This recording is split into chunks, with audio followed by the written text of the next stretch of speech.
স্বভাবগতভাবেই তিনি ছিলেন কঠোর ন্যায়পরায়ণ। আর তারই ব্যক্তিত্বের পরিচয় এই থেকেই পাওয়া যায় যে তিনি যে পথ দিয়ে যেতেন সেই পথ থেকে ইবলিসও পালিয়ে যেত।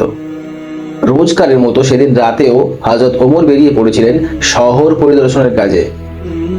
কিন্তু হঠাৎই তার কানে ভেসে আসলো একটা মহিলা কণ্ঠে গান।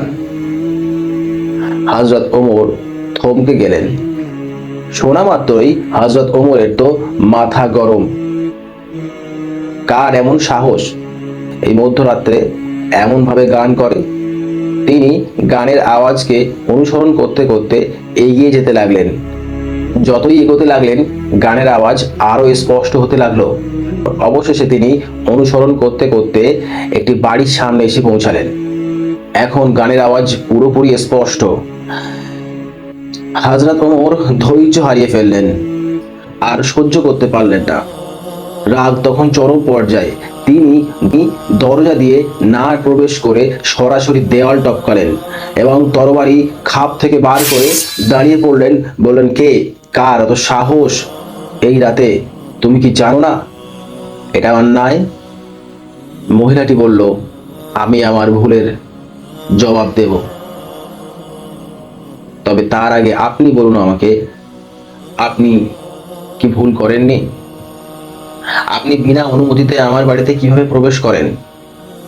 যেই ব্যক্তি একটু আগে রাগে থরথর করে কাঁপছিল, ওর থরথর করে কাঁপতে লাগলেন। সত্যিই তো, আমি ভুল করেছি। তিনি চাইলেই সেই দিন রাতে মহিলাটিকে শাস্তি দিতে পারতেন, কারণ তিনি ছিলেন আমিরুল মুমিনিন।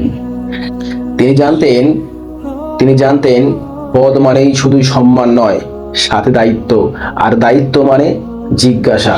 নবী করিম সাল্লাল্লাহু আলাইহি ওয়াসাল্লামের একটি হাদিস থেকে পাওয়া যায়, তোমাদের প্রত্যেকেই একজন রাখাল অর্থাৎ দায়িত্বশীল, এবং তোমার অধীনস্থ প্রত্যেকের ব্যাপারে জিজ্ঞাসা করা হবে। পদ মানে শুধুই সম্মান নয়, সাথে দায়িত্ব, আর দায়িত্ব মানে জিজ্ঞাসা। নিশ্চয়ই আল্লাহ আমাদের প্রত্যেকটি বিষয়ে তিনি জিজ্ঞাসা করবেন। অতঃপর তিনি বলেন, ফামান ইয়ামাল মিসকালা যাররাতিন খায়রান ইয়ারা ওয়া মান ইয়ামাল মিসকালা যাররাতিন শাররান ইয়ারা। প্রত্যেককে তার অনুপরিমাণ কাজের বিনিময় দান করা হবে, তা ভালো হোক আর খারাপ হোক। সুতরাং আমাদেরকে মাথায় রাখতে হবে, আমরা যে পজিশনে আছি না কেন, প্রত্যেকেই আমরা রাখাল, এবং আমাদের অধীনস্থ ব্যক্তিদের ব্যাপারে জিজ্ঞাসা করা হবে। যদি আপনি শিক্ষক হয়ে থাকেন, আপনার ছাত্রর ব্যাপারে আপনাকে জিজ্ঞাসা করা হবে।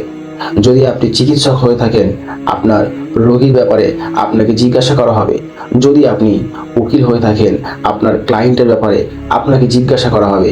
শুধু প্রত্যেকটি বিষয়ে যতগুলো দায়িত্ব দেওয়া হয়েছে, প্রত্যেক বিষয়ে আপনাকে জিজ্ঞাসা করা হবে।